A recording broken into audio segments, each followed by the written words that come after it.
I've been continuing doing video essays, and we're kind of each on their own lane. But we met each other through Kraut, whom I think you might know.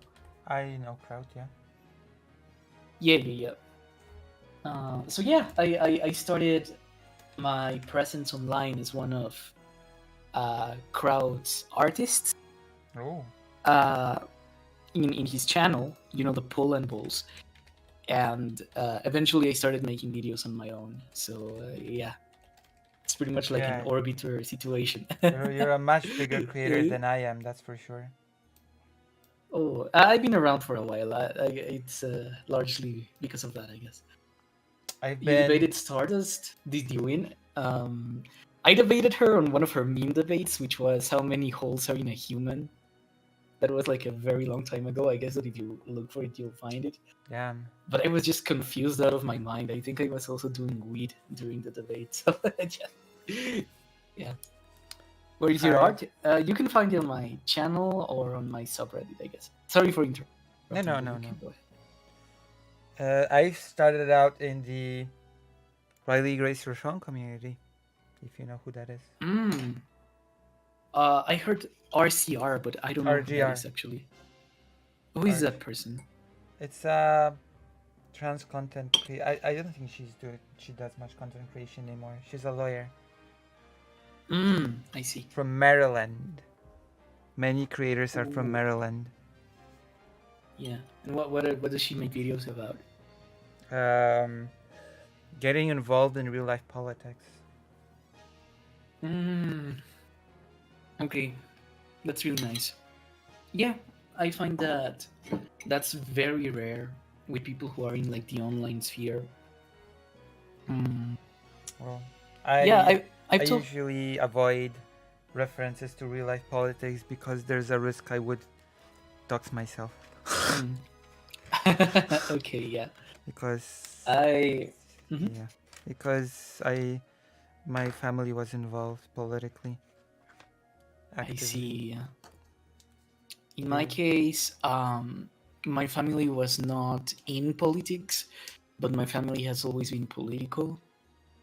At least my parents, for example, my dad, at some point was when he was studying in France. There's some video of him somewhere supporting KKE, which is like the Greek Communist Party. And in my case, ever since like 2014, 2012, I've been active in the Mexican left. I supported AMLO, so Andrés Manuel López Obrador, since he ran for the second time in 2012. Like when I had the beginning of political consciousness at like 14. And now I'm 25. Still waiting for the woke left to give me hormones. But yeah. Well, my beginning of my political consciousness was when I was in early primary school and I was given Really? and I was given what do you call them political campaign leaflets from my father when he campaigned to be elected. I see. That's very nice. So I campaigned at a young age. Yeah. That's nice. I've never had the luck of having like a family that were politicians. Like I know a friend who competed for the governorship of Veracruz, like his uncle did. But they almost killed the guy. So Oh damn! the lore of that side of the family is just kind of lost on him. But his mom really remembers. His mom is like really political. Damn. Yeah. So, what did you join the stream just now, or were you here before? Were you listening in? What did you think of this? What do you think of my stream? What do you think of the vibes? I like the stream. I think it's comfortable. I generally like when people have like a very streamlined breakdown of what they're doing and what they're reacting to, and you got that like very well. Like there are VTubers who are basically graphic designers, I think, that have less of a good layout than you have right now. Oh. So that's very good. I guess it's very difficult as a streamer to grow in the environment because streaming is very much like wrestling in a way. If you're doing like the like the politics thing, where you do need to get like a lot of good opportunities and find the right fights and get the right cameos and I can always, little by little. I can always jump in with a steel chair. yeah, you need your steel chair moments. I think like Al Hasdin or Infrared. I don't know what he calls himself these days, but he's very much a steel chair guy. Infrared has? Like, yeah. All I see him do is like have steel chair moments. Yeah. Well, I think his big steel chair moment was when he decided that he wants to go to Russia and become a Russian stooge. Is he in Russia right now? Did he I don't know if he's right now, but he did go, yeah. And he sort of posed with tanks. He went together with Jackson Hinkle, actually. Oh yeah, I remember Jackson Hinkle went to Russia. I guess I just didn't know that he went with Haze. That's crazy. I don't know. Oh yeah, and he interviewed Alexander Dugin, didn't he? And he asked him like a very stupid philosophy question. Jesus, I mean they're just bought shills for the Russian government at this point, so you know. Yeah. I was very surprised because when I saw Haas, I saw him ask Dugin like a very specific question of Hegelian philosophy. That, Jesus. You know, I was like, who is this for? Haas the would-be street brawler, and Jackson Hinkle the would-be boxer. Yeah. I am surprised that they are getting to a point where they're asking like very complicated Hegel questions to like the political theorist of a fascist regime. I don't know. Alexander Dugin and his sea and land empires and his moon and sun theories. Yeah, I know surprisingly little about Dugin as well. I know a but bit. It's not like I'm going. I know a bit. It's not like I'm going. Really. Yeah, I know a bit about Dugin. Yeah, basically just have you read fascist. I've not read his works, but I've heard his own words. I see. Yeah, I used to have a. Listen, look at my setup. I have too many books to read to waste time reading. Yeah, I see. Historia Politiciana Svata. I see something there like that. Yeah, I used to be in a community affiliated to UNAM, which is like the National University of Mexico, where one of the people who was above me in the program was very interested in the fourth political theory, which is Dugin's body of work. Yes. Oh gosh, yeah. And you're right. What he supported was a government that basically had two kings, a senate, a parliament. Sounds like, 2 kings. But the elections, yeah. Sounds like a gay marriage to me. Yeah. You needed to have 2 kings in case one of them like wanted to be a tyrant. Yeah. Wow, damn, 2 kings together in a. Oh yeah, and only 2 people could vote. Yeah. Only a few people could vote. Yeah. Do you know President Sunday? I learned all the Hegel. Ooh, President Sunday? No, I don't know him, but I know he's fought. Creator? I know he's fought people I was like friendly with a long time ago. Who did he fight? Who did he fight? Let me see. I need to remember. Aristocracy, I think. Yes. Were you friendly with Aristocracy? Did you do any stuff with Aristocracy? A long time ago, when she started streaming, I was one of like her earlier supporters. I actually have been present in her community before she was a streamer. She used to run a Discord server called the Calliopean Club, It still which exists. it still exists, but it has been renamed, and it doesn't exist the way it used to exist before.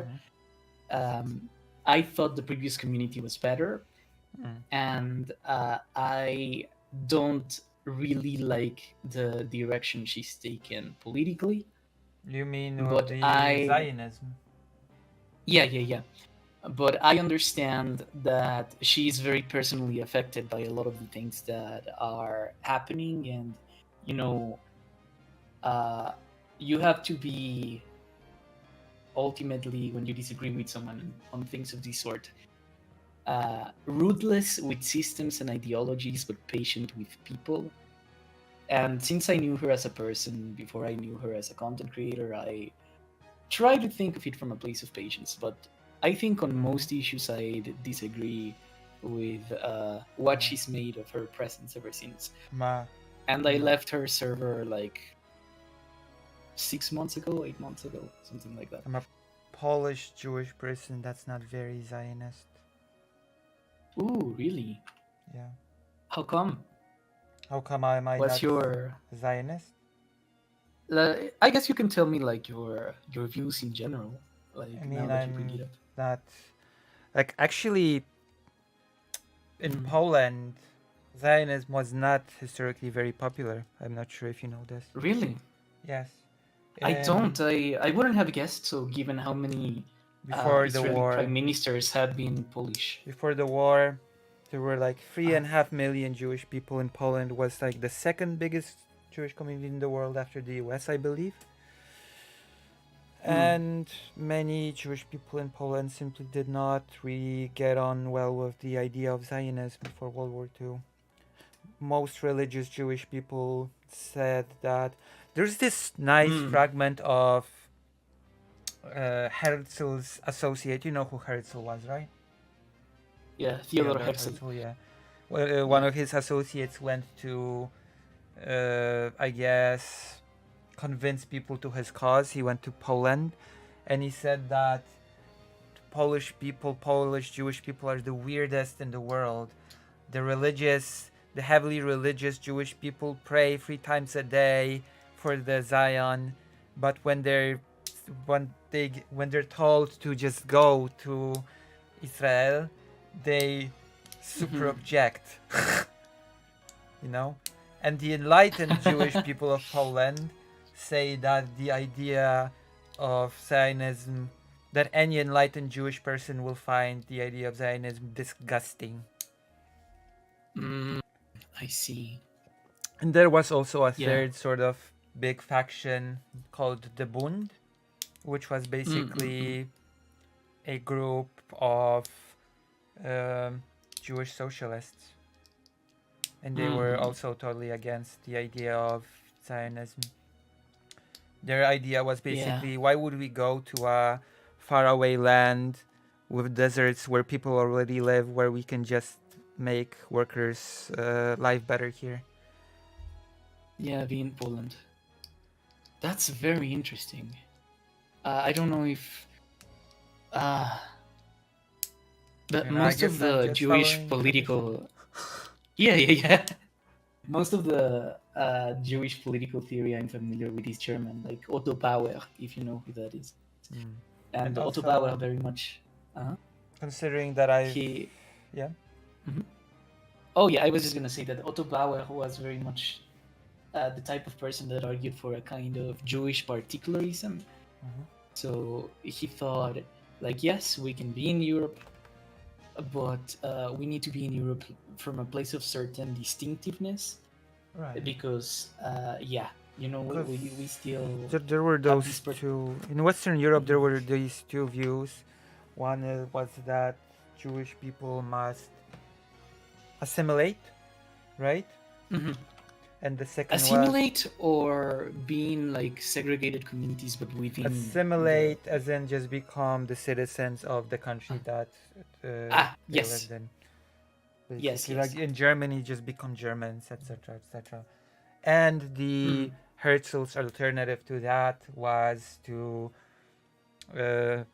decide that Jewish people were their own national identity, their own nation, and that it needs to go to Uh, Israel to create the nation state of Israel. Basically, that's the form of Zionism that Herzl was championing. yes, And in Poland, there yes, was yes. this third road. A lot of people had the idea of this third road of wanting to live as Jewish people without any form of assimilation, but simply to live as Jewish people in Poland. Yeah. I wish that kind of socialist had been more successful, because I think in And Bund was pretty Lithuania. successful, but unfortunately the Holocaust happened and Yeah. I mean that as well. Thinking of, for example, in Lithuania, you had this female Jewish socialist that was anti-Russian, yeah. whose name was Emma Goldstein, I think, Mhm. and she also I advocated usually for pronounce the surname Goldstein. Stein. Goldstein. Okay, Stein. yeah. Yeah. I usually And pronounce it Stein. she was a partisan of like a socialist Eastern Europe, but she didn't like Russian imperialism either. Yeah. And I think that had a lot of these people survived, many of the worst aspects of the Soviet Union would have been either mitigated or criticized much more by, Eastern European socialists that didn't want to be part of Russia. I mean, Which, in yeah. Poland, there were socialists, many socialists who didn't Mhm. like the idea of the Soviet Union. Mhm. So, how much do you Yeah, know and they about didn't get Poland? not a lot actually. Do you know what the Mm. Polish-Lithuanian Commonwealth was? You must know that. Ye- You've done a Yeah, video yeah, yeah. about Ukraine. Yeah. The Polish-Lithuanian Commonwealth was this. It was like a weird elected monarchy that came from the union of the Duchy of Lithuania and the Crown of Poland, Yeah, the and Great they Duchy of were at Lithuania and some the Kingdom of point. Poland. And Yeah, they were. yeah, yeah. They were at some point the biggest land power in Europe, Yeah. and yeah, they were just kind of there. It was like Had a very a composite state. yes. Because it's important to remember that the Polish-Lithuanian Commonwealth was not an empire, and of course, at some point there was an attempt to create the Polish-Lithuanian Ruthenian Commonwealth. Did you know about this attempt? I heard about it, but as far as I know, the Cossacks weren't like fans, and they were constantly. No, they were actually. That's more complicated because the Cossacks sort of initiated it. Yeah. Really?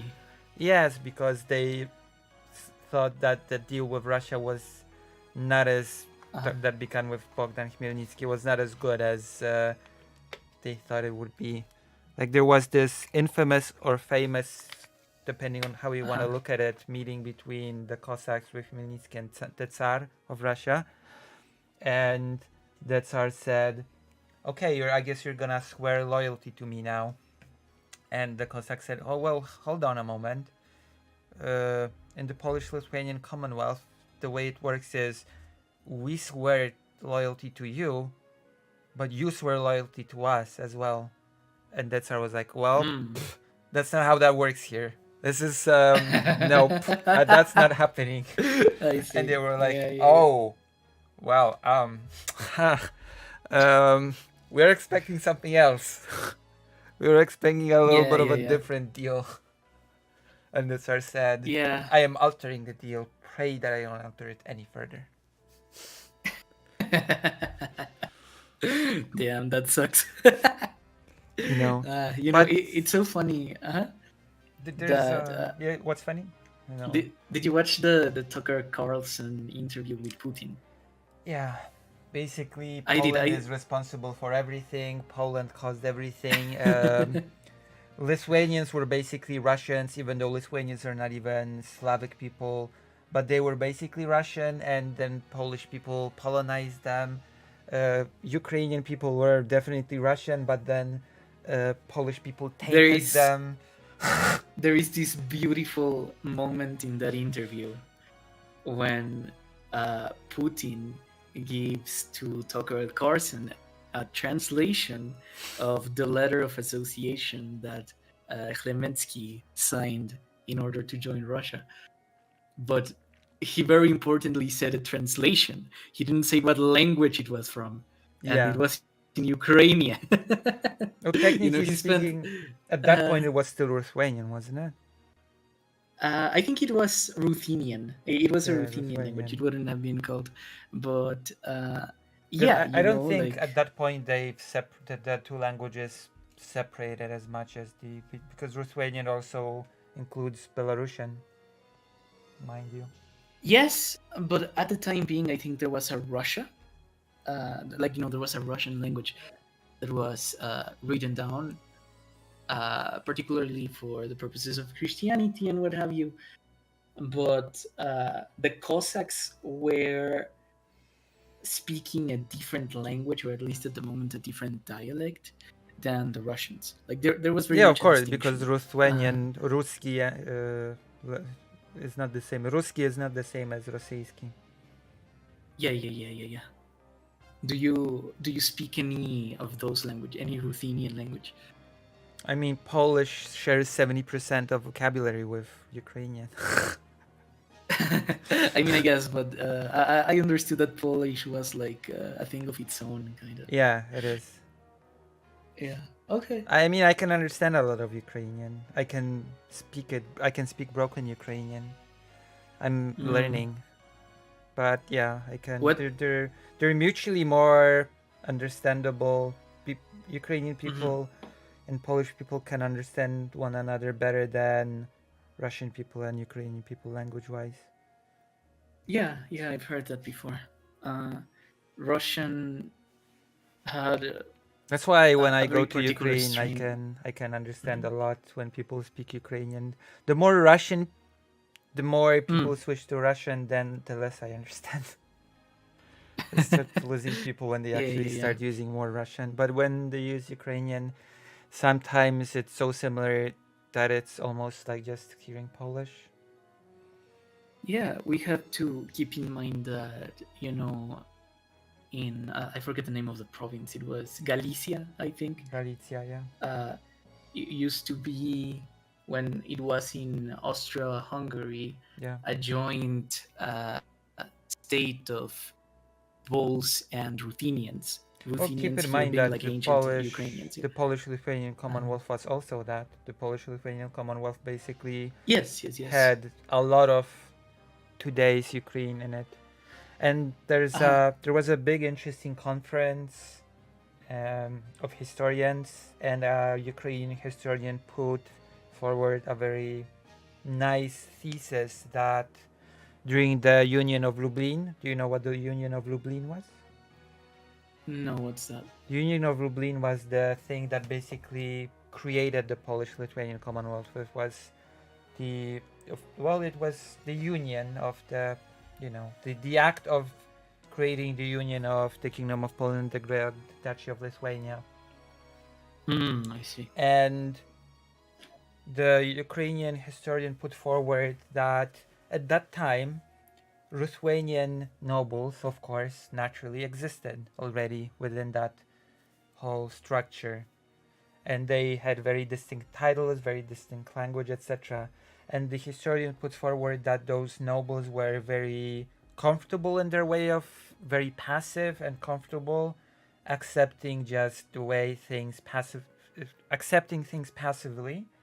But if they put forward their own sort of vision for the union, then there was not a small chance that a union of not just the Kingdom of Poland and the Duchy of Lithuania, but a free-side union of the Kingdom of Poland, the Great Duchy of Lithuania, and the Duchy of Ruthenia could have been created from day one, which would have altered the course of history quite significantly.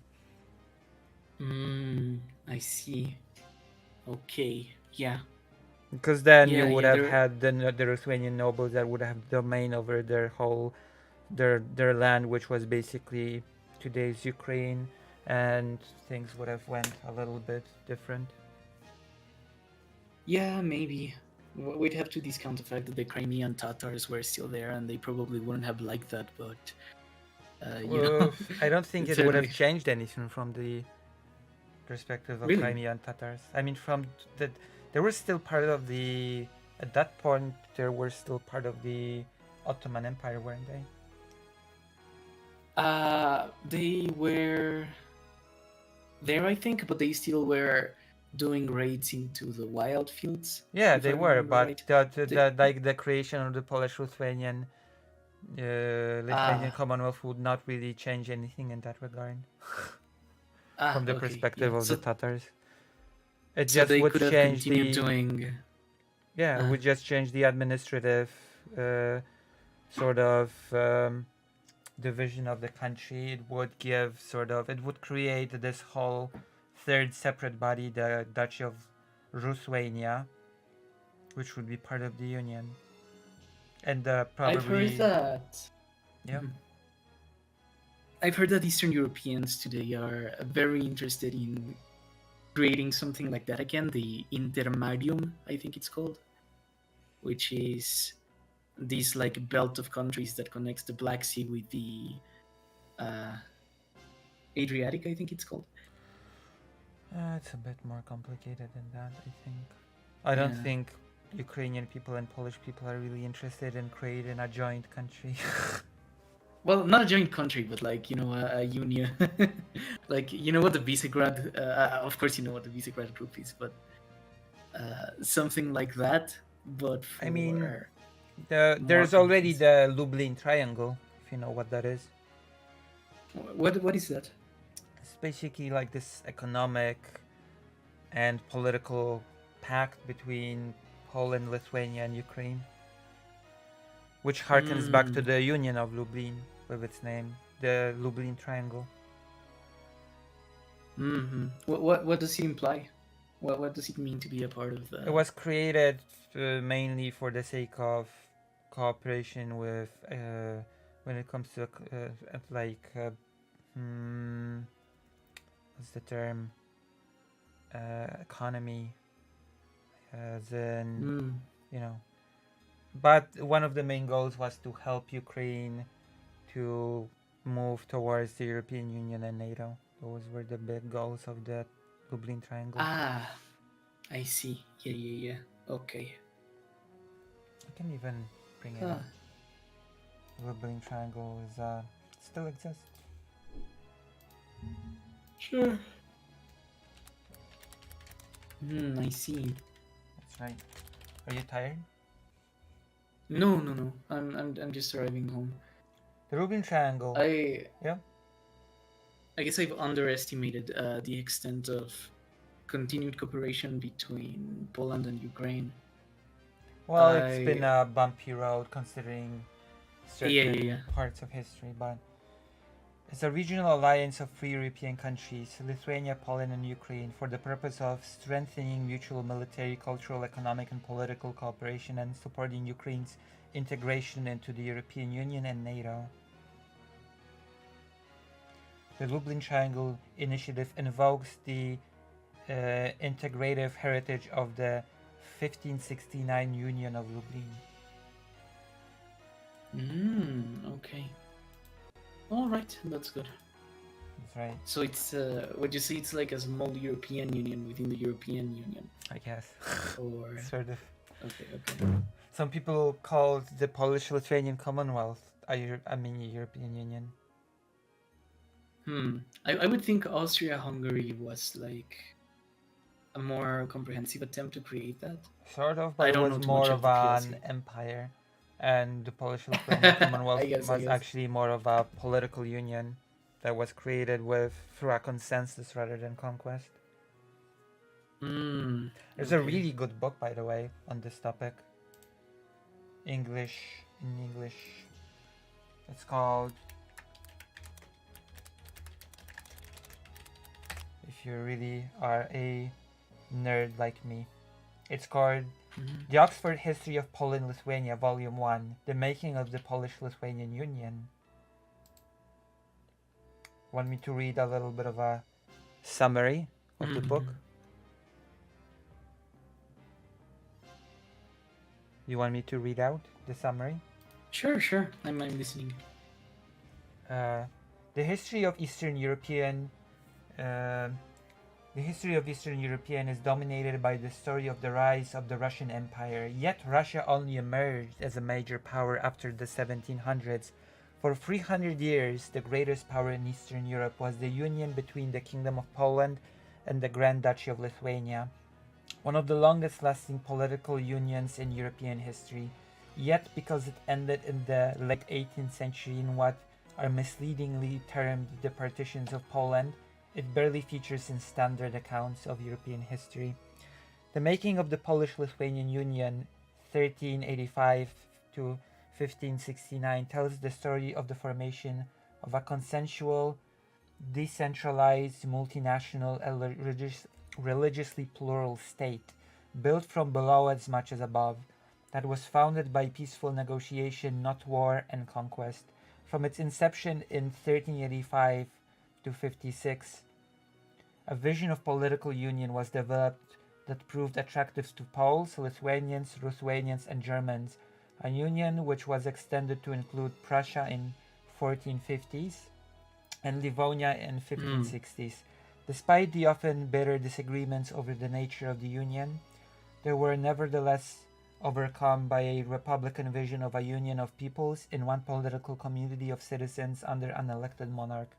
Robert Frost challenges interpretations of the Union informed by the idea that the emergence of the sovereign nation state represents the essence of political modernity, and presents the Polish-Lithuanian Union as a case study of a composite state. Okay. All right. I would need to read the book to comment something more intelligent on that, but yeah. Yeah, because those were like the pre-nation state times. Yeah, that's kind of why I would say the Polish-Lithuanian Commonwealth was distinct, because as far as I understand, it still was like a monarchy, and it still, the people who were empowered were still dukes and nobles. Whereas in Austria-Hungary, though you had monarchs still, you had identifiable nations and identifiable nationalisms. Yeah, you didn't really have nationalism in the Polish-Lithuanian. Lithuania was a grand duchy. Yeah, it was a grand duchy. Nationalism only ever emerges after like the 18th, 19th century, and by then I think people were eating Poland between Germans, Russians, and more accurately, the Prussians, Austrians, and Russians. Yeah. But the Polish-Lithuanian Commonwealth had the estates.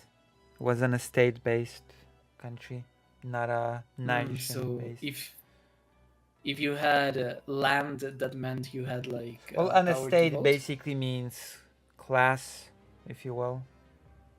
When I say an estate, I mean things like the nobility was an estate, peasants were an estate. Okay, yeah. In like I'm French. I understand what you mean. Yeah. And the first estate, the second estate. Yeah. And then Jewish people were their own estate, interestingly enough, in the Polish-Lithuanian Commonwealth.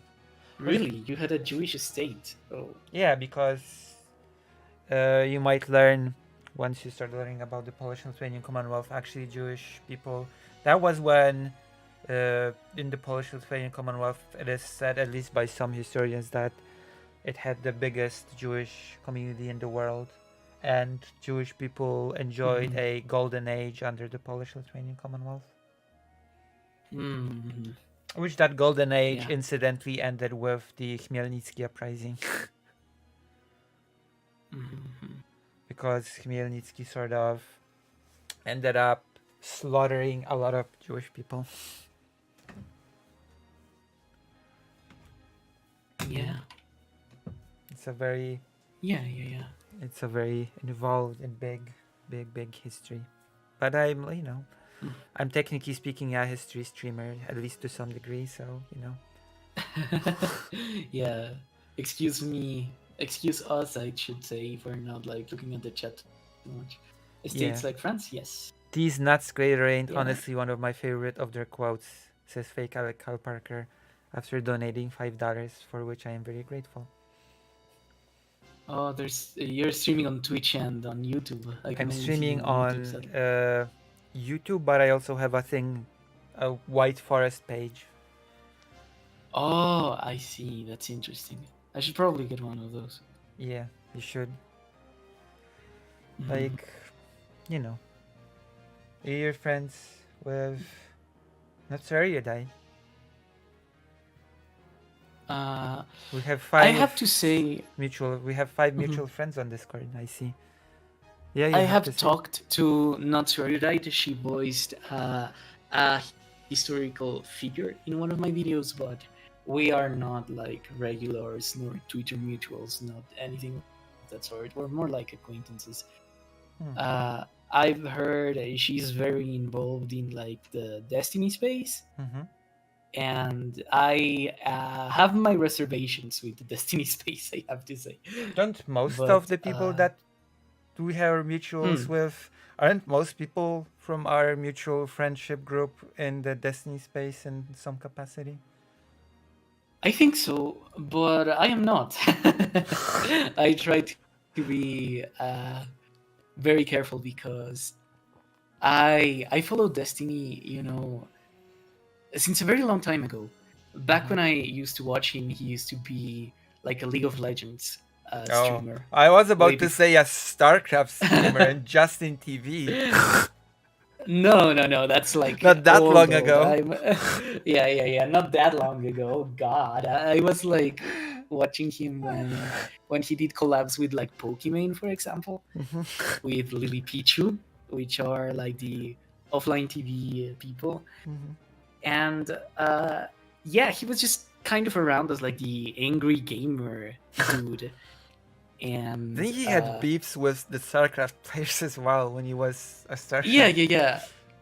There was this. I think he's very conflict driven, and more importantly, I think that he's kind of noticed that being conflict driven has attracted a certain kind of person that's also conflict driven, that watches him not necessarily for the content of the debate, Mhm.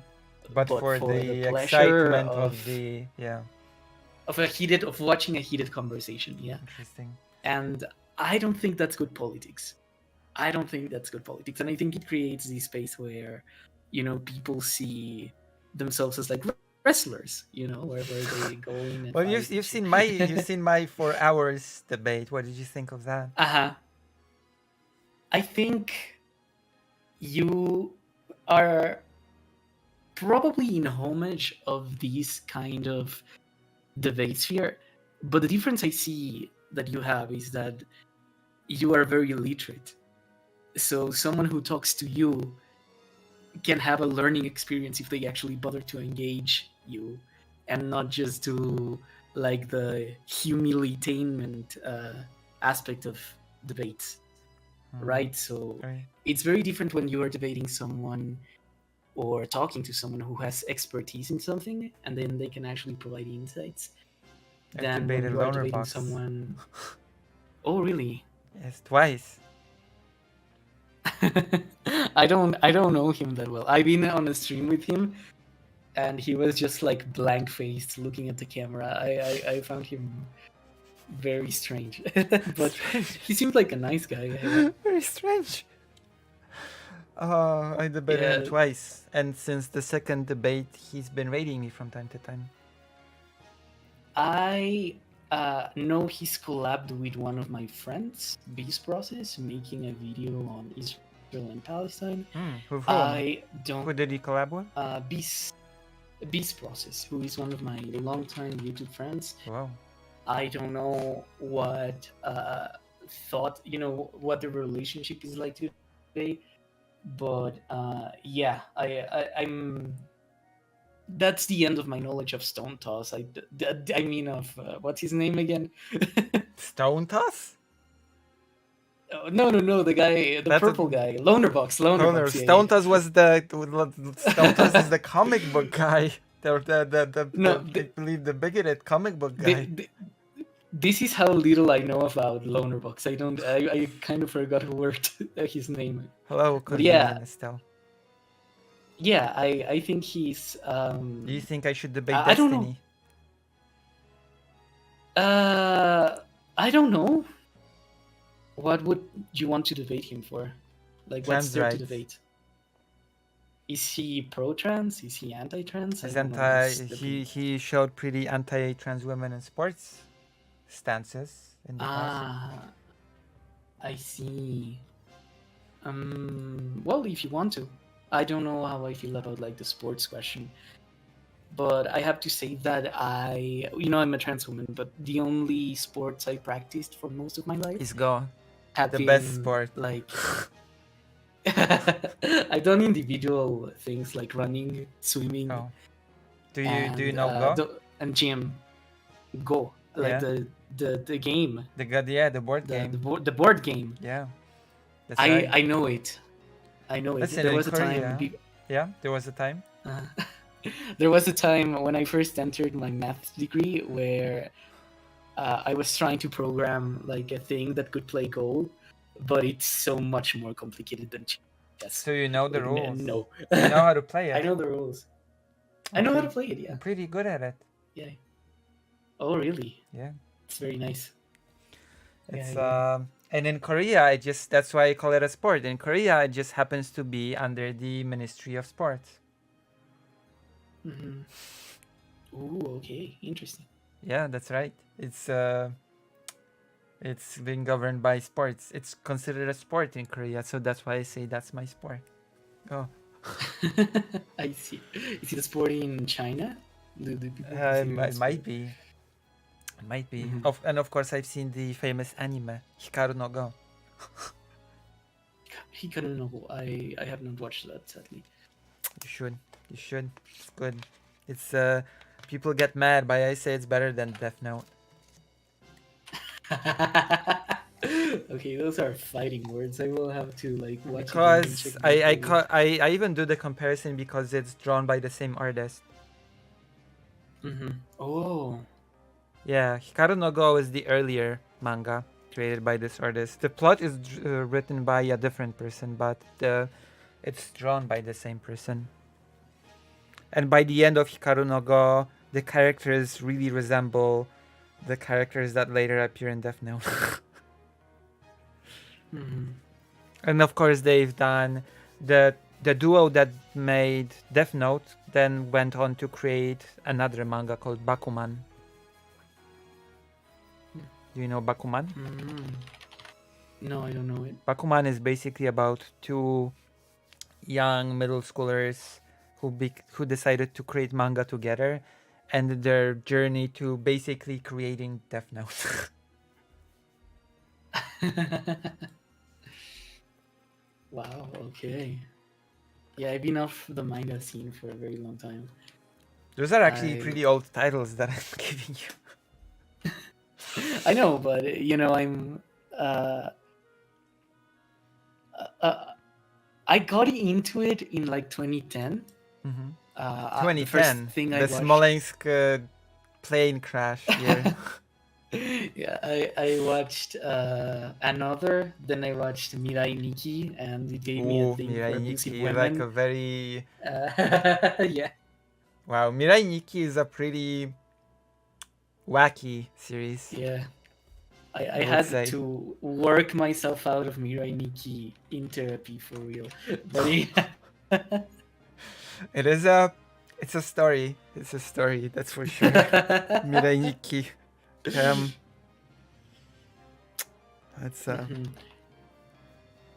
it's a thing. But yeah, as you can see, I am a very small streamer that's trying to grow. Mm-hmm. You know? Yeah. I will tell you that if you are someone who's very literate and very well read, I would encourage you to give video essays a chance. Because it is a lot more likely that someone who is interested in learning and listening goes to a video essay than a debate. Because debates, lot of the appeal of a debate is a spectacle. I think I might make some sort of edited videos of the things I did in Ukraine, like the interviews that I've done.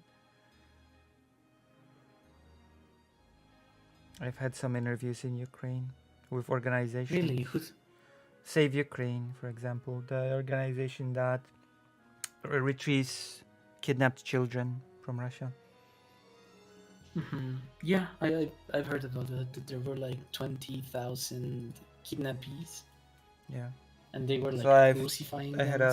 had an interview with their representative. I'm Okay. probably gonna go to Ukraine soon again. I encourage you to do that and pursue all your creative endeavors. Learning to edit is really worthwhile, and it will also help you as a streamer. Oh, I am learning more in depth the editing thing. Yeah, that is very nice. Yeah,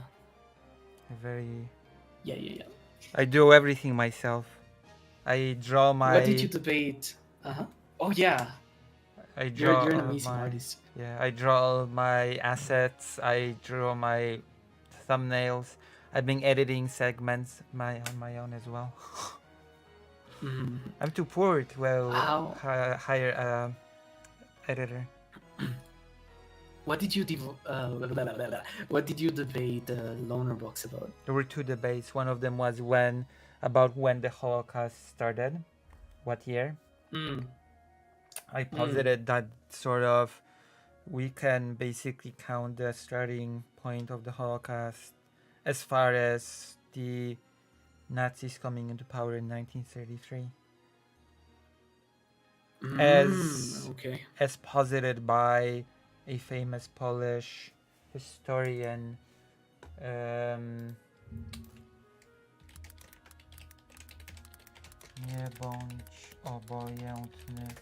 famous historian called where is it? What's his?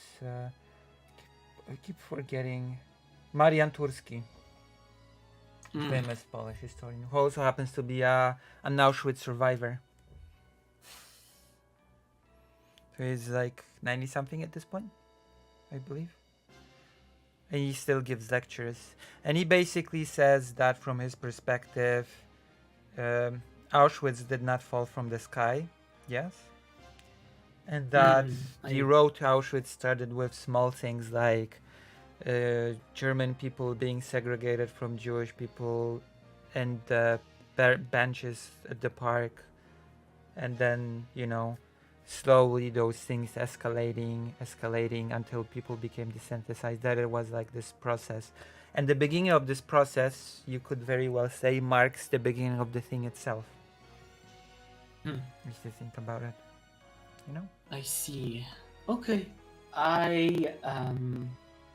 From my limited understanding of Holocaust historiography, I think the stance that's typically taken is that we don't really police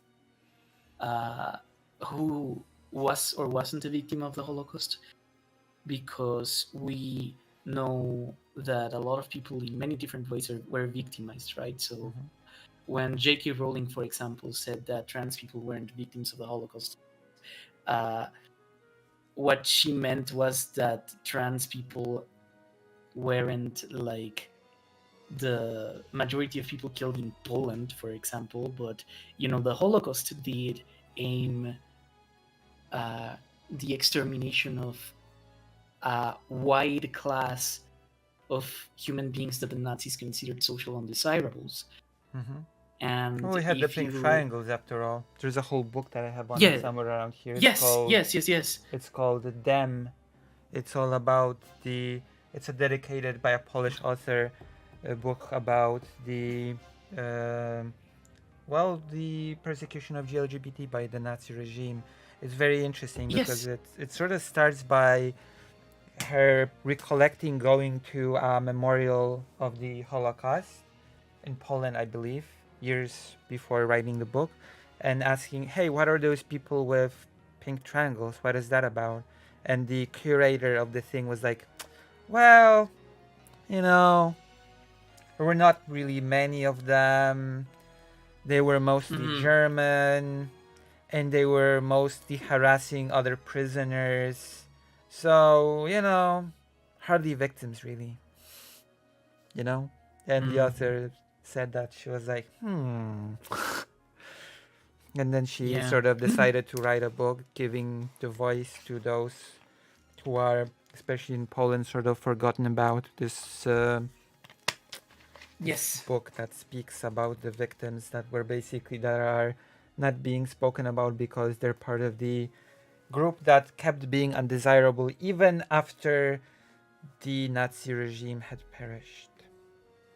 Yeah, ultimately, the thing is that going back to J.K. Rowling, right? Like, she argued that she didn't engage in Holocaust denial because gay people were not the main target of the Holocaust. But the thing is that the gay people in general were, and if you start tracking like the beginning of Nazi violence towards LGBT people going back to Weimar, right? You can make very concrete arguments that the road to Auschwitz in the case of LGBT began even earlier than the Nazi takeover of the Bundeswehr. Yeah, because Yeah. I'm blanking out on the number of the paragraph because it all revolved around a very specific paragraph that was anti-LGBT, and this paragraph existed already in the German Empire. I'm blanking out on the one moment. Okay, maybe I'll find the book. Yeah. Go ahead. I'll let you dig for it. But yeah, I mean, my point at large is that. Yeah, it's fine. I think it was 175. I think it was 175. I have to check. Yeah. It existed in the German Empire already. It was it kept existing. It was fought against with the Weimar Republic, and then it was continued expanded upon in Nazi Germany. Hold on. Yes, I actually remembered correctly. 175. It was paragraph 175. Let's go to the English wiki. Paragraph 175, known as blah blah, was a provision of the German Criminal Code. It made sexual relations between males a crime, and in early revisions, the provision also criminalized bestiality, as well as forms of prostitution and underage sexual abuse. Overall, around 140,000 men were convicted under the law. And paragraph 175 was adopted in 1871, shortly after Germany was unified. So, as you can see, it started out in the German Empire. And there is this, because the old Polish government, right before this government, was very anti-LGBT. And the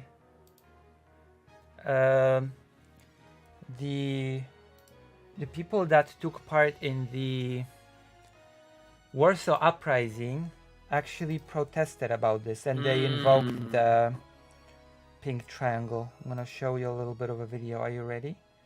I'm gonna. Yeah. You can tell me to fuck off if you want, by the way. But were your parents on the Warsaw Uprising? Like, do you have family that was involved in it? I can what? I can tell you to what? You can ignore me if you want with this question, but do you have family that was in the Warsaw Uprising? In the Warsaw Ghetto and the Warsaw Uprising. Yeah. Either or, now that you mention it. But yeah, I did. There was a member of my family that died in the Warsaw Uprising, yeah.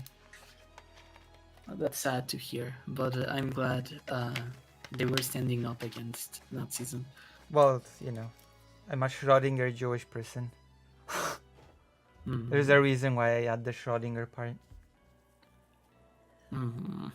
But my family had, I think the biggest bakery in the entirety of Warsaw before the war. Oh, really? Yeah, and was smack in the middle of the ghetto. Okay. Yeah. All right. And what was the second debate about? The second debate was about. Okay, I'm gonna quickly show you the video first. Okay, I'm streaming. Okay, sure. Streaming it. Ready?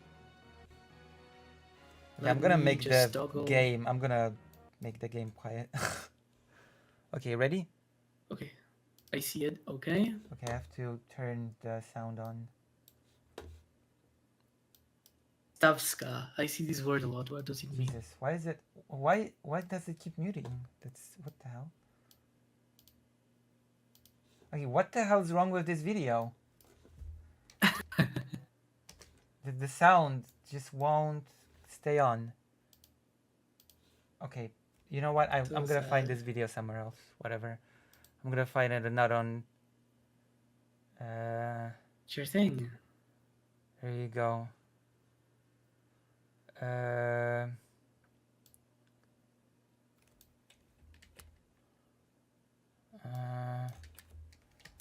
YouTube. There you go. It will work now. My, uczestniczki Powstania Warszawskiego, We, the people that took part in the Warsaw Uprising, protestujemy, bo we protest because pamiętamy. we remember.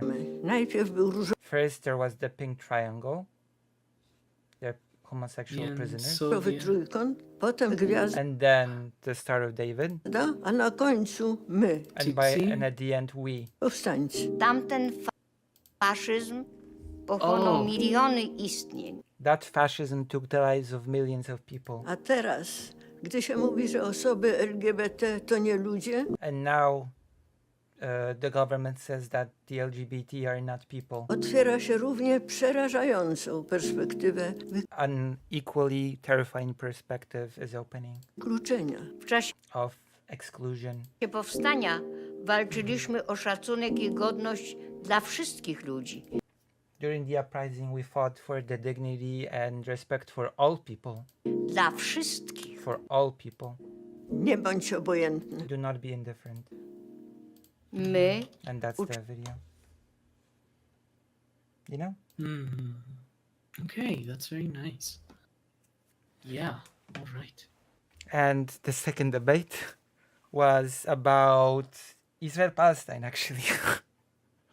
Oh, I see. As the Loner Bugs debated Kevin Logan, I watched that debate and I will admit that I'm not as knowledgeable about this particular conflict as I would want to. I'm much more I'm much more knowledgeable about the Russia-Ukraine war. I am a subscriber to the Haaretz newspaper, and I've been following it.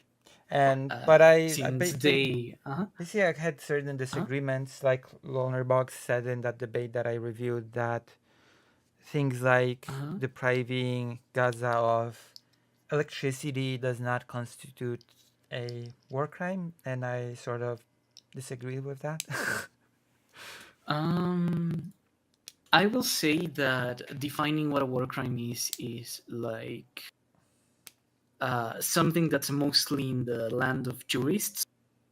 And the cool thing about this being in the land of jurists is that judicial opinion, once it's emitted, is very matter of fact and very strict. Sort of, like, but I sort of avoid this line of reasoning because I am aware how this functioned within history.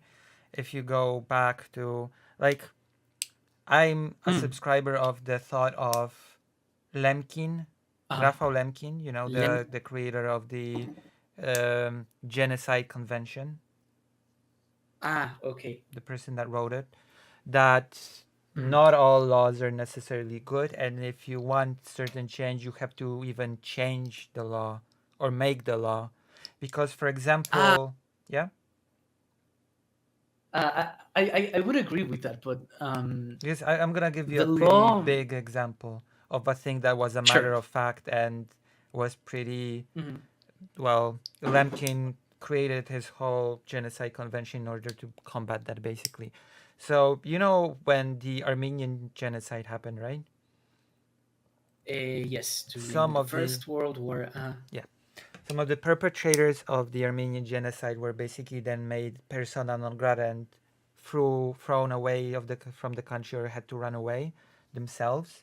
And there was this situation in which one of the survivors of the Armenian genocide saw that perpetrator, and he killed him, right? And he got arrested Uh-huh. for it and sentenced for killing that perpetrator of the genocide that he survived, right? And Lemkin sort of asked his colleague, who was also a lawyer, why is it that the people that perpetrated this crime of killing so many people were fine and nothing happened to them, but a victim that survived, that killed the perpetrator, got arrested and punished, right? And the Okay. answer to that question was, you see, it's because of nation sovereignty. It's because, I'll give you an example. If there's an owner of a pack of chicken, right? A chicken sort of, that, you know, you have your chicken, then the owner of the Yeah, a coop. chicken can, a coop of chicken, can kill the chicken as he pleases because he's the owner of the chicken. But because that's his property, it's like the sovereignty over the chicken. But if a third party person sort of tries to intervene, they're breaking the law because they're intervening with someone else's property, the chicken. And that is the same basic principle. Like before World War II, it was within the law a matter of fact that it was the business of each individual state, a matter of their own sovereignty, what they do with their citizens. So they could commit genocide within their borders, and it would be perfectly fine, perfectly within the right of sovereignty. And that is exactly why during the Nuremberg trials, you might find this trivia very interesting, no Nazi soldiers or no Nazi people were actually tried for killing Jewish people within Germany, because that was still considered at that point part of Germany's sovereignty. Yeah, the Holocaust was mostly carried out in Poland. Yeah. No, that's not the point. That's not. No. That's not at the point at all. The point being that Nazis killed. The Nazis killed German Jewish people, but but the Nazis were never tried for that crime because that was considered part of. It doesn't in matter. order to prosecute them, you know, yeah. Like you're saying that in order to prosecute them, they had to go on charges outside of Germany. No, they were not. They were not charged for killing those people at all. Yeah. Because that was considered a part of Germany's internal affairs of German sovereignty. Yeah, but let me run you through a parallel argument for what we might say about war crimes today. Closer to the present. Do you largely agree with the Charter of the United Nations Charter of Human Rights? I would say so. Or do you have? Okay, yeah. Out of the Charter of Human Rights, we have the Geneva Conventions. And the Geneva Conventions rule the conditions of war crimes, argued from what would be maximally harmful to human rights from the perspective of invading armies, right? So what we do with the Charter is that we try to conduct war in a way that, if inevitable, is just, right? Conduct war. If war is inevitable, the point of the Geneva Conventions is that war is conducted in a manner that is just. And the current International Court of Justice, whenever it rules on war crimes, it does using those two main documents, which is the Geneva Conventions and the Charter of Human Rights of the UN. Of course, you have like this separate other body that's called the International Criminal Court that uses its own additional document. Yeah, the ICC uses the Rome Statute as well. But the thing is that if you broadly agree with those three documents in the matter of like the rights that they provide, then generally the rulings of the court come from a place of merit and not from a place of pure legalism. I guess that's what I would try to say. So if you agree with the Rome Statute, with the Geneva Conventions, and from what I've read, universal... I would largely agree. Yeah. From what I So I'm not sure if you're aware, but South Africa presented a document accusing Israel of Yeah, I know about being that. Yes, yeah, I yeah, know yeah, yeah, about that. Yeah, of course. yeah, and the court found them guilty under those pretenses.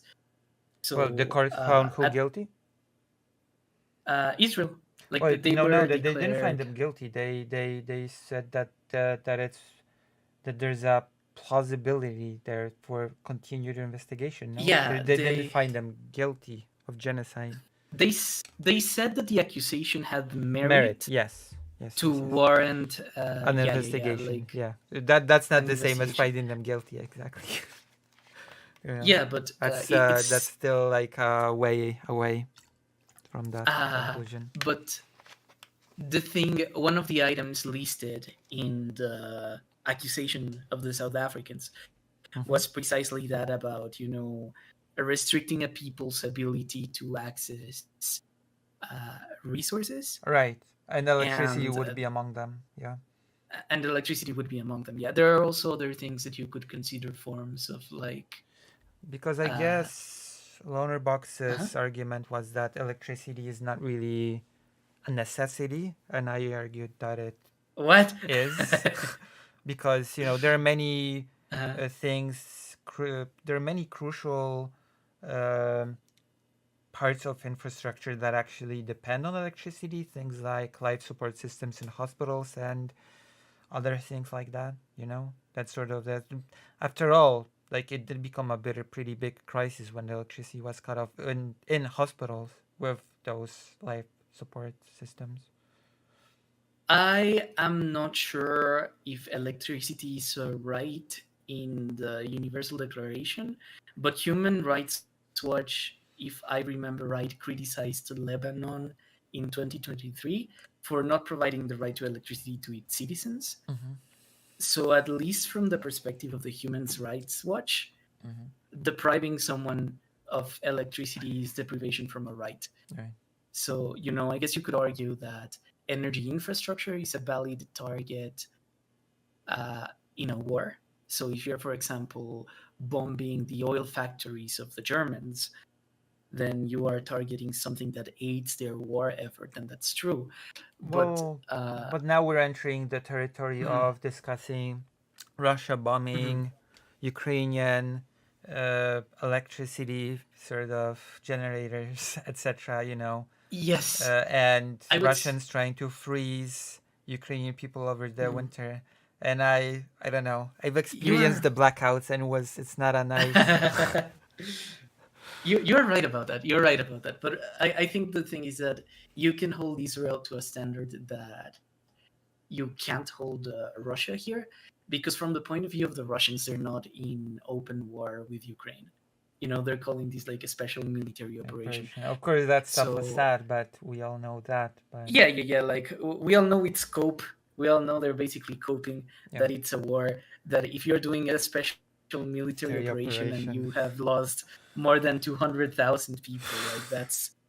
I mean, the invasion of Czechoslovakia. The invasion of Czechoslovakia in 1968 was also called a special military operation, just so we're clear, and was done under the same pretense of the expansion of NATO.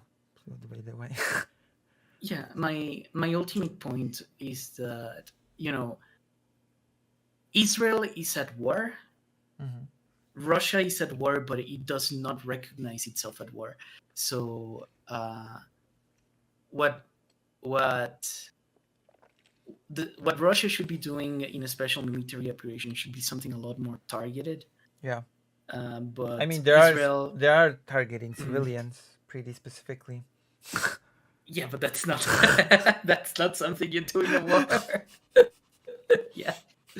Yeah, no, so Russia is not conducting itself in a way that is just in terms of war. And what I would say in terms of like Israel is that there are many things that constitute war crimes. That electricity might be one of them, but for example, I think that the American Department of Defense, in its military doctrine, has a bullet point that says that they cannot create booby traps or devices that put at risk, for example, children. Are we talking about with the kind of current tricks. pager thing? That would be one example of them, but in the past, Israel has also put bombs in toys and things like that. So, it's something that they have done before, in Gaza, that, they're also targeting cultural places of importance. There have been many of the first Christian churches in the world have been destroyed during this invasion of Gaza. There were many. There were, I think, two big public universities in Gaza. Yeah. Both of them have been bombed. The school year started for most children recently in August or September, depending on the country that you are. Gaza is unable to restart courses because lots of schools are destroyed. And even if they were open, children wouldn't be able to go.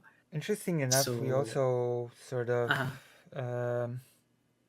debated certain quotes from the Israeli government, Blogger which basically my point was that the Israeli government is basically saying, look at those Palestinians. We're basically forced to kill them. They're forcing us to kill them. We have no choice. We have to bomb them and kill them. Since they're like, No, I don't think that's right. yeah. Since they're like, there are many pretty interesting quotes. There was like, I think of Ben Gavir. There was an associate of Ben Gavir, I believe, who said recently that not everything that the Nazis did was bad, and that Europe has a pretty big Roma problem. So,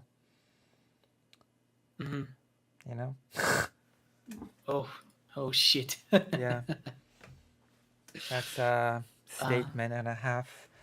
And the bigotry against Roma people is a whole other subject that we could be talking about for hours. Basically, the normalization of hate against Roma populations all around Europe. Yeah, I will have to say that, in my case, I am not Jewish, nor am I Palestinian. So ultimately, it's not up to me to say what kind of solution I support when it comes to the one-state solution, the two-state solution, whatever. But what I do care about is that negotiations happen. Like my place as someone living in the wider international communities, acknowledging the fact that this conflict will end with a peace treaty, and I want us to get closer to the moment where we are signing the peace treaty than otherwise. That's also my opinion with Russia and Ukraine. I would like there to be like a peace treaty as soon as possible. But in the case of Russia and Ukraine, I do recognize that Ukraine needs to get its land back first before that can happen. The peace treaty with Russia is a pretty. I mean, I guess you could also make that argument with Israel, but I'm just more familiar with this particular conflict, and it's a the thing. The thing is that a treaty can always be broken, right? Because a treaty is built. It has been broken before. On the reputation of the countries that sign it. Russia broke the Minsk agreements, for example. We also broke the Budapest Memorandum. The Budapest Memorandum as well. But ultimately, the responsibility to enforce a treaty with a country like Israel, for example, does not befall Israel alone as much as it befalls its allies, because it is a country that is incredibly dependent on foreign aid. Yes. Incredibly dependent on foreign aid. It's like it is, in that respect, it is a different situation in which I would say the US especially has a lot of leverage over Israel, Yes, and in a different version of the United States that was more concerned with justice, I think all the weapons that they're giving to the Israelis would be given to the Ukrainians. Right, and because, you could make a case also that some of that funds that go to Israel could be used to bolster Taiwan. On Taiwan, I'm more divided. Oh, But interesting. we Are we could gonna have a divide? we Are could we have gonna a. debate Taiwan? Why are you Do you want to? Why are you divided on Taiwan? What's wrong with Taiwan? I am generally of the opinion that the current state of Taiwan Mm-hmm. is the result of a civil war that has not ended. And from the perspective of both factions of the civil war, we are currently in a legal limbo where we don't know uh, what has been the resolution of the conflict, right? And if Taiwan exists as it does today, it is out of the United States sponsoring its continued existence. And it has sponsored its continued existence not only as a democratic state, which, today it's a democracy, It's a democracy, but yeah. also as a dictatorship that existed mostly to do Chinese containment back when, Taiwan wasn't a democracy. But I would So, make an in a. argument that Mhm, Taiwanese people mhm. have fought pretty hard to change the state of affairs. That it's not a dictatorship anymore. That it is a democracy, I and that I think that state of I affairs agree. is worth preserving. Like you could make the I same agree. argument on Ukraine, no? It has not always been a perfect Mm, democracy, and it still is not a perfect democracy, but it's still worth preserving, worth helping. I I agree, but let's say we time traveled to like 1979, for example. What would be your position on Taiwan then? Like, would you support reunification with China? No. Would you say the U.S. is right to continue its sponsorship? In What fact, would be your position? when did US even accept the mainland China as China? What year was The that? U.S., I think, started abiding by the one China policy during Richard Nixon's Because term I when believe at first Nixon. Taiwan was Uh, considered China by the US, and the mainland yes, was considered the in fact, Taiwan let's see. continues to claim it's China. Taiwan continues to claim it's China. Oh, you've been Uh, given by a chatter, by my favorite chatter, you've been given a counter argument. Here's a counter argument. Taiwan uh, did change since its conception. In fact, had been very much mm, changing since the 90s, getting away from its very abusive past of the local indigenous, a very abusive past mm. of abusing the local indigenous population. And that by itself gives a right for the existence, especially that these rights are um, cut out of current China. I would agree in the sense that, Taiwan today is very much a country that you can argue has the means to position itself in favor of a type of self determination, Mm-hmm. since it has a democracy and people vote and all of these things. But what we need to understand is that to get to the point that it got here today, it needed to be in a previous version of the state complicit with being like an American airstrip that existed for the purposes of Chinese containment, right? Like, this is why I'm saying, would you make the same argument for the continued existence of Taiwan if we were in the 1970s, for example? From the perspective of China, this is like a piece of the country that was But occupied, and again, then you could go uh, back and make uh, the same argument about Ukraine, no? um, what would you? How would you make this argument for Ukraine? I'm curious.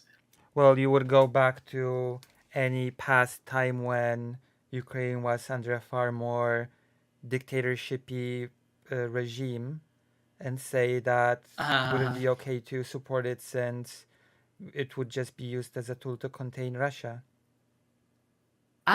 no, no, no. Here's how I would make that argument in distinction. The reason is that within the Soviet Union, what you had was No, I'm talking about post union. 91.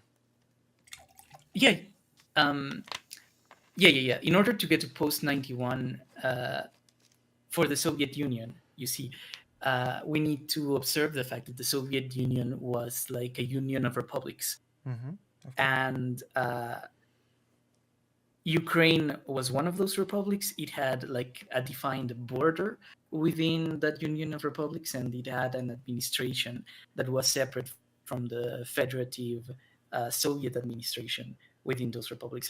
And when Ukraine declares independence, and it's an independence that was recognized by Russia at the moment of separation, Russia recognized a state of Ukraine, and Ukraine recognized the state of China, and they even had like legal agreements where they agreed to give away nuclear bombs in exchange for certain promises that later were broken. But the point is that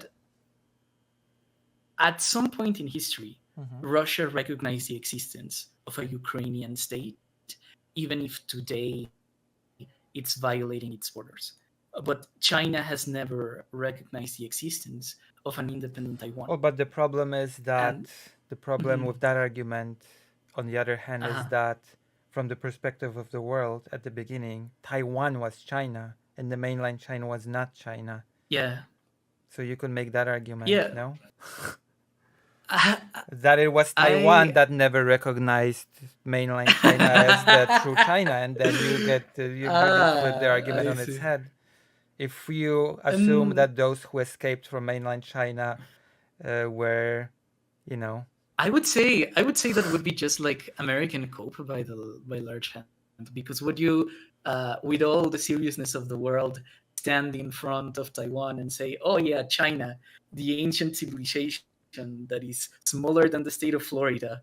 I mean, like, we go into an argument when the Polish government escaped during World War II and they escaped to England. They established an underground state during the war in Poland. It was a fully functional underground state, I think one of its kind in Europe. And then yes. And then it functioned after the war, even after Poland became basically a socialist satellite state of the USSR. Did that government become illegitimate at that point? Was that government? Did that government ever become the official government of Poland? It continued being the official government of Poland. In exile, a government in exile. Okay. So when the Soviet Union, when the, more generally, right, like when the Berlin Wall falls, when the Warsaw Pact dissolve, did that government become the government? Government sort of gave sort of the symbols of power to the newly established government to establish a continuation between them. Okay, then they weren't the new government, right? They just gave a validation for the new Polish state. Yeah, but Poland sort of recognizes the continuation between itself and that government in exile still. But does it not recognize It's actually the exact same with Ukraine, by the way. The Ukrainians, People's Republic, also creates this continuation of presidents. Does Poland not recognize itself in continuation with communist Poland? Not entirely, do they? No. That's they considered Poland not to be a sovereign country at that point and to be occupied, by the USSR. That's so interesting. Poland I don't think that not considered. Poland basically considered itself not a free country during those times of being socialist, not a sovereign country. Whoa. Okay, then I guess opinions might differ on this, because as far as I know, Germany, for example, does consider itself a continuation of both the DDR and the FDR. So I guess that might be like a particularity, but to land the topic back on Taiwan, what I would say is that at the moment, we are in an inconclusive civil war, in the same way that, there is a dispute about which China is the actual Republic of China. Well, I'm not actually even making an argument that one of them is the actual. I'm making an argument that about supporting sort of Taiwan, that I'm not sure if the mainland China never recognizing Taiwan should be considered a significant factor. You're right, but I will pull the camera back like maybe 100 years and tell you that what we have in China and Taiwan is a frozen conflict, right? We have a frozen conflict where, kind of like Ukraine in 2014, right? Where a side claims something, the other side claims another, as far as a piece of land goes, but neither side agrees on the resolution, but they agree on a ceasefire. Because you could make an argument that sorry, continue. And then the particularity of Taiwan is then that it exists in this space of legal ambiguity, and Taiwan can only continue to have like its current republican status by continuing that ambiguity. So what that means is that there's a part of the world that insists on non-legality in order to continue its legality, which is kind of paradoxical, if you see what I mean. Maybe yes, but I'm a very simplistic person, and as someone pointed out I'm a simpleton, and as someone in the chat has pointed out, right now you have de facto fascist China versus democratic Taiwan, and I'm a very big fan of democracy, much like a certain politician called Palpatine. I love democracy, and I just think it should be, preserved and defended. I'm a very pro-Taiwan person.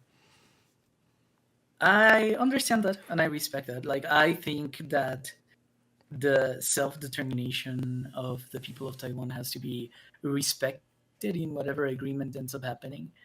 But I do think that, the Chinese claim is not illegitimate, and that we need to understand a bit that from their perspective, they are fighting an inconclusive civil war that has been perpetuated by a foreign power, and that perpetuation has gone on so long that there's they installed like an unofficial government in something they consider a part of their territory, right? So it's like when the Russians put this not puppet, but like weird administration on top of Crimea. Sure, and then we could wait 100 years, and I think Destiny has made this argument, right? That you wait 100 years, the Crimeans all think that they are Russians. They're happy with Russia. Crimea is a more complicated case to begin with, because let's remember, Crimea wasn't just part of Ukraine. Bam, end of story. Crimea was had a autonomous status within Ukraine to begin with. It was a compromise between Ukraine and Russia. It has a certain amount of autonomy, but I believe that like one could still make that same argument about Russia, because I could very easily make an argument by looking at history, by looking at what's happening now, that the only reason why Russia recognized Ukraine as a separate sovereign state was because it was simply forced to. It didn't have any other choice at the time. Maybe, but what I would tell you is that the political situation was just that Russia was just not in a state after the fall of the Soviet Union to just declare, no, you're not actually a separate thing, you're part of us. Yeah. Especially if they could not fight Ukraine and just keep them within their sphere of influence, which at the time seemed that it would happen, since Ukraine, right after leaving the Soviet Union, became part of the CIS initiative. You are completely right. But even then, the thing that we have to recognize Like it would different. be the And equivalent would be Taiwan being separate by saying, you know, we will keep within your sphere of influence. China, we will sort of enter a big cooperative with you that will include commerce, that will you, include, you know, we're basically yeah, yeah, yeah. brotherly nations, and we will You enter are this. Yeah. you are not wrong, but you are making an argument of pragmatics. I am making an argument of pragmatics and law. In my argument of pragmatics and law, what I'm saying is that regardless of what Russia wanted, uh, Russia signed a declaration back when Khrushchev was governing the Soviet Union that said that Crimea was Ukraine and that Ukraine was a separate federative republic from Russia. In the case of China, they never agreed to Taiwan being not part of their territory. And Yeah, but to this day, I'm not both sure. Chinese governments claim to be the legitimate governments of China. I'm not sure if that's Right? even a very good argument to make. I don't think a single state should be a dictator Mhm. of what the law is regarding other states. Keep in mind, Germany and Russia never agreed after World War One, never actually really agreed that Poland was a legitimate state. Germany and Russia, from which the so-called Second Polish Republic was carved out, considered Poland to be a fabrication, a fake country. Yes, but back in that time, we didn't have a framework of international law, and now we do. I mean, we sort of did. It was lesser than now, but we sort of had a framework by then. Well, let's go by the standard that today we have a framework of international law. If you have a frozen conflict, then and then neither side agrees to who is who, then I would think that we would understand the situation as a kind of controversy. If Taiwan declares independence and Taiwan wants to be like a thing of its own, I would say that the Taiwanese have a right to self-determination, but they have to make that decision, and they have to declare to China, we want to be a territory in secession, and take that to the consequences it might take them, or negotiate a diplomatic exit with China to whatever they want to do. Hong Kong is a pretty good argument that China has agreed to a system, to system situation with Hong Kong, but the promise was broken. Yeah, I will tell you certainly that I'm not a fan of Xi Jinping. I think previous Chinese leaders respected the architecture of the Chinese Republic more than he does. He is Putinizing China, to put it one way. And I don't like the direction that he's taking it. But I will underline, though, that regardless of who is the governor of China, the president of China, or the commissariat of the party, I will say that the Taiwanese claim exists kind of beyond that, So what I would like is that it's resolved peacefully. I'm not really sure if China will ever agree to that. I'm not sure if you've seen Chinese declarations during various security conventions that have been happening throughout this year, when Chinese representatives said very boldly and very openly, if you want global security, an independent Taiwan cannot be suffered to exist. They said it almost word for word as I've said it now. Yeah, I think that is one of the reasons why both parties want to continue the status quo, sadly. Right, I believe China is building up towards shaking up that status quo. It is, yeah, under Xi, and that is very disappointing. I think that if Xi actually takes the initiative and attacks Taiwan, I would completely oppose that, and then we would be in like a Ukraine situation. Yeah, where basically. That's why I'm saying that the money from Israel should be taken from Israel and used to bolster Taiwan. That's the argument that we've opened with as a Yeah, I don't know. deterrence, as a deterrence for China not to do that bad move. Maybe. I guess what I would like to see is a resolution of the conflict where China and Taiwan agree to either integration, one country, two systems, or independence to Taiwan. I would But I would probably say in the second one is better since Hong Kong has burned on that first solution. yeah, But yeah. But ultimately, it needs, inserting weapons into the equation escalates the situation on both sides. perhaps, but I unfortunately, I as think. long as Uh, China, because keep in mind, China is mm, escalating itself. China is taking escalatory action, and that there are yes. only so many things that can be done in response.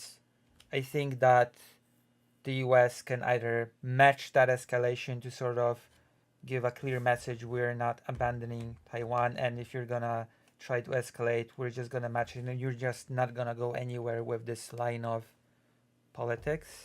Okay. And the Yeah. No, second you're. thing is they could just straight up tell China without even escalating, we can escalate. We will. Don't escalate yourself, because if you will, we will match it. So don't even try it. But that would be a Okay. far more So aggressive policy. So yeah.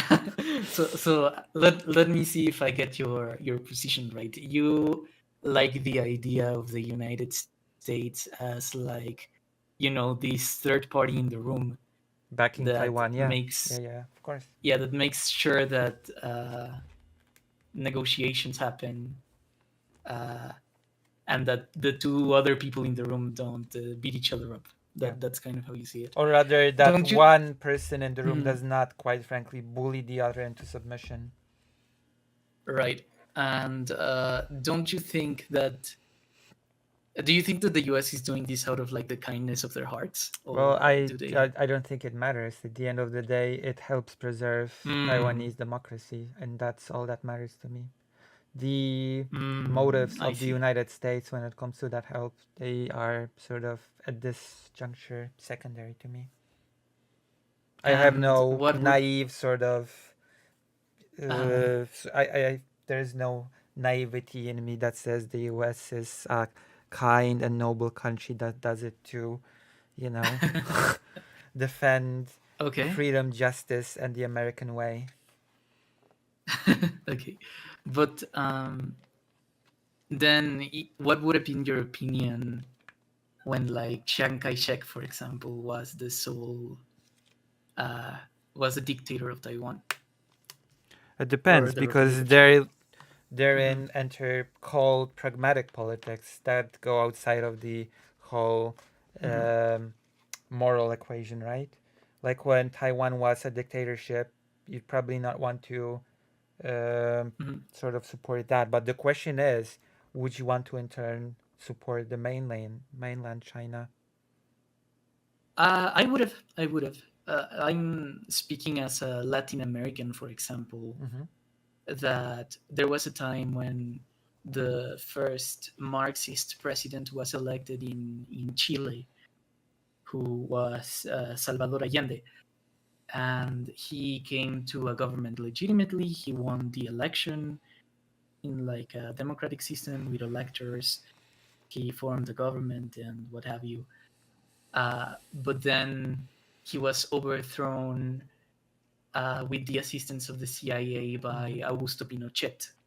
Yes, yes. And then, imagine you had overthrown Pinochet, and then your choice was between supporting the Chilean, like, Marxist underground rebels, That's right. But or Pinochet, who was providing, like, stability. well, And then you get into this situation where, okay, who do you support, right? Like, then if it's a question of pragmatics. but of course, I'm speaking as from the perspective of a Polish person, and as you know, the systems that existed Yeah. within this part of the world that also were copied to a certain degree by China were not something that I would want to support necessarily. I see. Your hair is very pretty, by the way. Really? Yeah, I like it. Let me. Okay, so if I get your argument right, you're saying that. Okay, so as a Polish person doing like Polish Ostpolitik, I think Yeah. your argument is that the world will always have like these big geopolitical interests, Well, that's more and like I can whatever. understand the plight of the Taiwanese people since Poland has been in a pretty similar situation, or even worse I because it's see. been sort of under the thumb of foreign empires. Then the world at large did not recognize the validity of Poland existing as a state. There was a whole I holy see. alliance between the three empires that decided that if people in this area should want to create anything, we should join up and squash them together as a team. I see. Okay, I agree. You know? Well, yeah, and I guess you see like a parallel between that experience and the Taiwanese experience, Yeah, I see that and then as your like a argument fight is, for their own uh, sort of land, their own freedom, and I think that's worth supporting yeah, ultimately. and then your additional argument would be, I don't necessarily care if there's like, what the great powers are doing, but if Napoleon is protecting Poland, then I'm siding with Napoleon, right? At the That's kind of moment, your yes. argument. Let's put it that way. If I have a Okay. choice between the US influence and being in Russian sphere of influence, I will of course choose Poland being in the US sphere of influence. Yes. Okay, yeah. Then I guess you are what we might call a defensive neo-realist in Neo-realist. international, yeah, in I international think. relations. Listen, I just today I've heard a sentence that is the most uh, perfect sentence in the world. I've heard it from a uh, book, um, Economics User's Guide. I'm not sure if you're uh, familiar. And the book and the author says the best sentence in the world. Okay? I'm gonna paraphrase it because I don't remember it because my memory is like Swiss cheese. No theory uh, explains everything. No theory is good for everything, but all theories have their strong points and weak points. You know? hmm.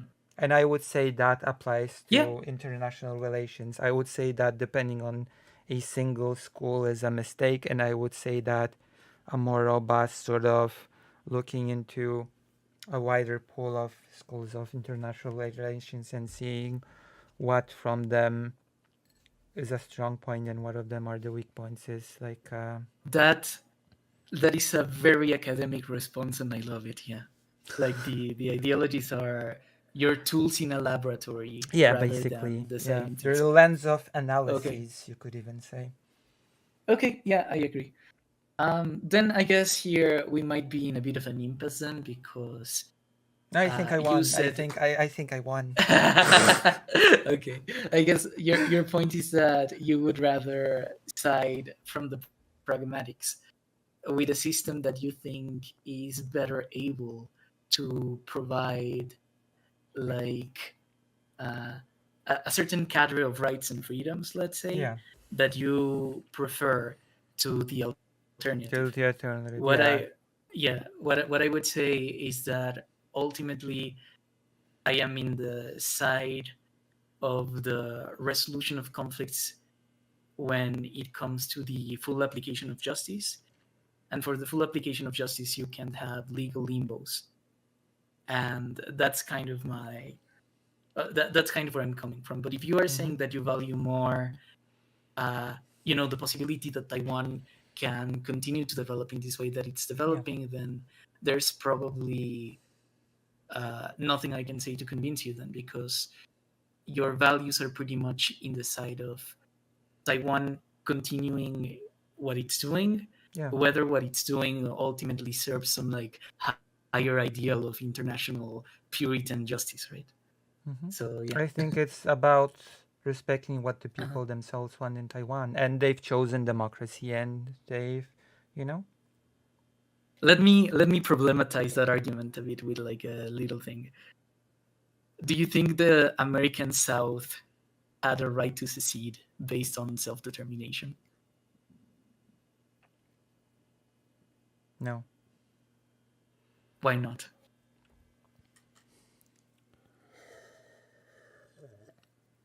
Okay, now I'll Because let you answer. I would say that they. I wouldn't even say those are a bit different situations, because the South was sort of part of the Union willingly. They sort of created this country together, and Taiwan was basically wasn't the island basically conquered to begin with, if we go far back enough. Yeah, but at the time that the Civil War happened, it was like part of China. I'll tell Well, you how I'll again, we answer it. enter the Mhm. it was a power struggle between two types of governments. One government Yeah, retreated yeah, to the yeah. islands and declared themselves that they rule China from the island, right? I will tell you how I will answer the question of the American South. How I would answer the question of the American South is that the people of the South had a right to self-determination, as pretty much any person in the world, individual or not, has a right to self-determination. Right. But you can exercise your self-determination in ways that are congruent with a wider sense of law or a wider sense of justice. So you can use your self-determination to do just things, and you can use your self-determination to do things that are unjust. And if you're using your self-determination to do things that are unjust, Slavery, for example. then yeah. So if you are seceding, for example, to preserve slavery, you could make the argument that no, that's unjust. Even though you're exercising your self-determination, then this is not something that should be pursued because your ends are against justice. I thought So about you're this making argument, but I wasn't sure if I should go for it. yeah you are what the South did was basically argue that they had the right to bend the right in order to do what they wanted to do. Yeah. And when I look at Taiwan, that's kind of what I see a little bit, that they are using the argument that they want to continue a political project regardless of what a wider sense of international justice would be. And I guess you will disagree with me, because what you would say is that ultimately Taiwan is better off with the United States, even if it's not joining China. But there's where we will have like a fundamental difference, right? Because I think we should take things to like their ultimate conclusions. In their ultimate conclusions, I think that Ukraine should be independent from Russia and respect its territorial integrity because of the Minsk agreements and because of things that they argued in the past. In the case of Palestine, I think the Palestinians have a right to self-determination, and Israel is repeatedly and strategically violating that right of self-determination. But with Taiwan, you have a situation that's kind of different, and that's my general description of why. If you see in each situation, I am arguing from both self-determination and law, and not only self-determination. Well, I'm not entirely sure that if because again, by that sort of legal standard, Poland should not have been after World War One. No, I think it should have been, because the Poles had a national consciousness. I mean, the Taiwanese have developed one as well, no? Yeah, but the thing with Poland is that Poland, you can look at it as a culture that existed in a continuum that used to have states. And but that is a mistake, because the Polish national identity is something that developed after the partitions, which is a thing that we should all remember very keenly. Okay, yeah, I will accept that. You are completely right that even national identities are things that develop in a continuum, and you can never cut like a moment in history and say this is where the national identity developed and things like that. But what I would tell you that makes this situation a bit different is that we could have had a Poland under this framework, right? Like Poland has a right. Well, this is a more complicated Well, argument. that is I believe because oh my gosh, what is the name Mhm. of the what is the name of I the forget. I island? forget. What is the name of the island on which Taiwan sits? Formosa? Taipei? Uh, No, Jesus.